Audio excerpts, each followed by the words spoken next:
गुरु ब्रह्मा गुरु विष्णु गुरुदेवो महेश्वर गुरु साक्षात् परब्रह्मा तस्मै श्री गुरुवे नमः।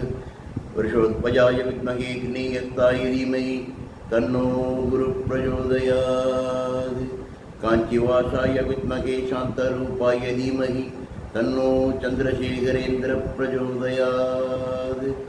हर हर शंकर जय जय शंकर हर हर शंकर जय जय शंकर। ஆன்மீக நண்பர்கள் எல்லாருக்கும் நமஸ்காரம். இன்னைக்கு வியாழக்கிழமை, குருவுக்கு உகந்த நாள். நம்ம ஒவ்வொரு வியாழக்கிழமையும் கடந்த 2 வருஷத்துக்கு மேல நம்முடைய பிரத்யக்ஷ தெய்வம் பூஜ்ய ஸ்ரீ காஞ்சி மகா சுவாமிகள் இன்னைக்கு வரைக்கும் நடத்தின்னு வர பல அற்புதங்களை நான் கேட்டது படித்ததெல்லாம் தொகுத்து ஒரு சிறு கதை வடிவில் உங்களுக்கு சொல்லிட்டு வரேன். நிறைய பேர் ஆதரவு தரல் ரொம்ப சந்தோஷமாக இருக்கு. அந்த வகையில் பல வருஷம் முன்னால் காஞ்சிபுரத்தில் நடந்த ஒரு சிறு அற்புதத்தை தான் இப்போ பார்க்க போகிறோம். ஓகேயா? பல வருஷத்துக்கு முன்னால காஞ்சிபுரத்தில் பெரியவா தங்கியிருக்கார். உங்களுக்கு என்னுடைய பல பழைய வீடியோக்களை சொல்லியிருக்கேன். பெரியவா தங்கியிருந்தா எங்கே தங்கினாலுமே சரி, அவரை பார்க்கறதுக்கு ஒரு பெரும் கூட்டம் சுற்று வட்டார பகுதியிலேருந்து வந்து பார்த்து அவருடைய ஆசீர்வாதம் வாங்கிட்டு போகிற வழக்கம். அதே மாதிரி அன்னைக்கும் ஒரு சிறப்பான நாள். நிறைய பேர் வந்திருக்கா பார்க்கறதுக்கு, நல்ல கூட்டம். அங்கே அவள் பெரியவரோட அணுக்கத்தொண்டெல்லாம் சொல்கிறா. பெரியவா சந்திரமுனீஸ்வரர் பூஜையில் இருக்கா, முடிஞ்சதும் தரிசனம் தருவா, கொஞ்சம் அமைதியாக இருங்கோ. அரகர சங்கர ஜெய ஜெயசங்கர அந்த நாமத்தை மெதுவாக மனசுக்குள்ளேயோ சொல்லிட்டு நீ மட்டும் பாராயணம் பண்ணிட்டு இருக்கோ, அவர் வந்துடுவார் அப்படிங்கிற. அந்த நேரத்தில் கொஞ்சம் கூட்டத்தில் தள்ளி சலசலப்பு கேட்கறது. யாரோ ஒரு பெரியவர், ஒரு 50-52 வயசு இருக்கும், புரியல. அவர் வந்து கூட்டத்தை முண்டியடிச்சு, நம்ம சினிமா டிக்கெட்லாம் மழையாளத்தில் இப்போல்லாம் ஆன்லைனில் புக்கிங், அப்போல்லாம் வந்து முண்டியடிச்சுன்னு முன்னால் போகிற வழக்கம் உண்டு.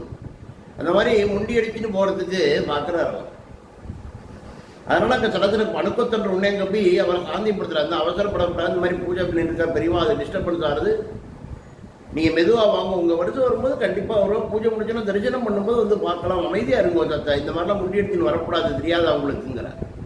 கொஞ்சம் கடினமாகவே கடிஞ்சிட்டு சொல்கிறார். அவரும் வந்தவரும் முணுமுணுத்தப்படி ஒரு வாரம் வரிசையில் போய் நின்றுட்டார்.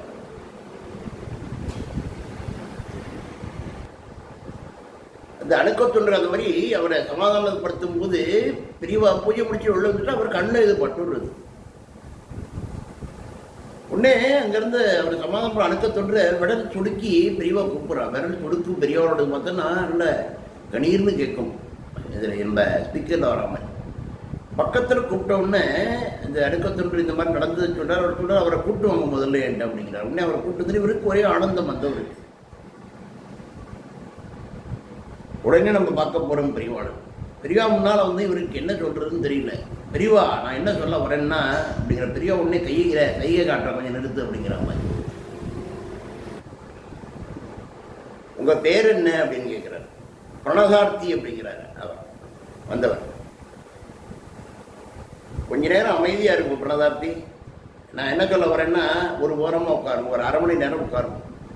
உட்காரும்போது ராம ராம ராம ராம ராம ராம ராம ராமனுடைய பெயரை சொல்லி மனசில் தியானிச்சுன்னு ஒரு ஊரில் உட்காருங்க. 1/2 மணி நேரம் கழிச்சு நான் உங்களையே நானே கூப்பிடுறேங்கிறார். இவருக்கு ஒரே ஆச்சரியம். யாருக்கு? பிரணதார்த்திக்கு. ஏன்னா பெரியவோட இவ்வளோ கூட்டம் இருந்து முன்னாடி பார்த்துட்டு 1/2 மணிக்கூட வந்துட்டு பின்னையும் பார்க்குறேன்னு சொல்கிறாரே அப்படின்னு ஒரு ஓரமாக போய் உட்காந்துட்டார். அவரை பெரியவா சொன்ன மாதிரி ராம ராம ராம ராம துதிச்சுன்னு இருக்கா, ஜபிச்சுன்னு இருக்கார் கண்ணை மூடி.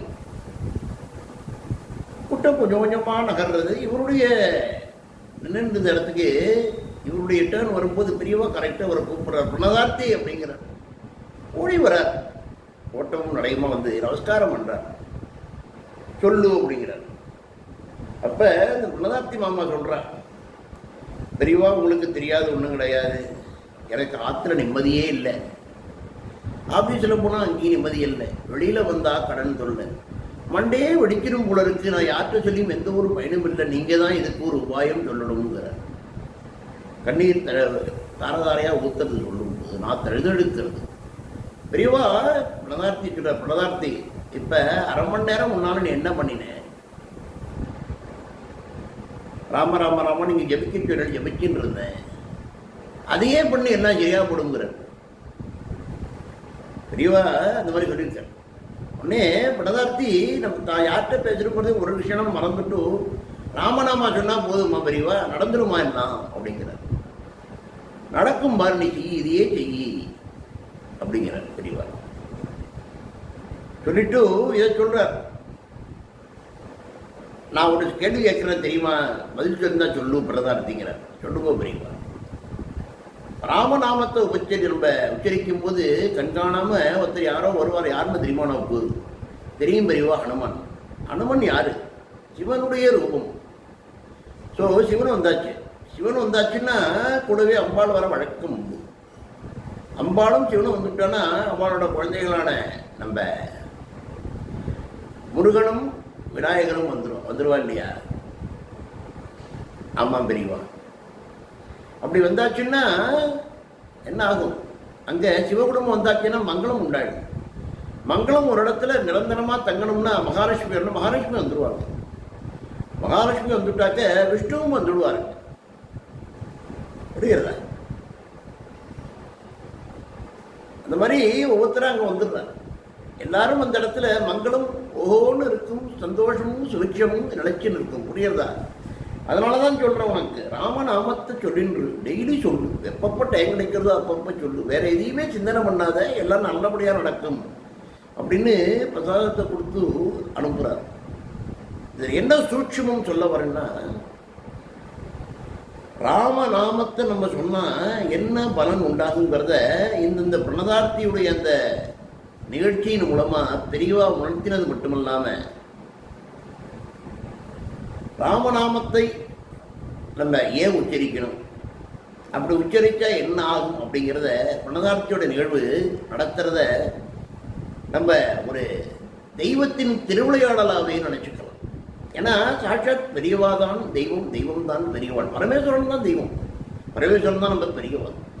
இதில் யாருக்கு எந்த ஒரு ஐயப்பாடுமே இருக்க வேண்டும். நம்ம சிவன் திருவிளையாடல் நடத்தினதா சினிமாக்களில் பார்த்துருக்கோம், கேட்டிருக்கோம், படிச்சிருக்கோம். அதே மாதிரி பெரியவாளும் சிவனுடைய ஒரு ரூபம், பரமேஸ்வரனுடைய ரூபம். அவர் நடத்தின ஒரு திருவிளையாடல் தான் இது. எல்லாருமே கருதுறேன். இன்னைக்கு ஆடி 1, ஆடி பிறக்கிறது. நேற்றுக்கெல்லாம் தர்ப்பணம் பண்ணியிருப்பாள். இன்னைக்கு ஆடி பண்டிகை. அன்பர்கள் எல்லாருக்கும் ஆடி பண்டிகையுடைய நல்வாழ்த்துக்களை தெரிவிச்சுக்கிறேன். மிகச்சிறந்த வருஷமாக மென்மேலும் இது அமையணும்னு பெரியவாழ வேண்டிண்டு, உளமாற வேண்டிண்டு அடுத்த வியாழக்கிழமை உங்களை சந்திக்கிறேன். அது வரைக்கும் ஹரஹர சங்கர ஜெய ஜெய சங்கர, ஹரஹர சங்கர ஜெய ஜெய சங்கர.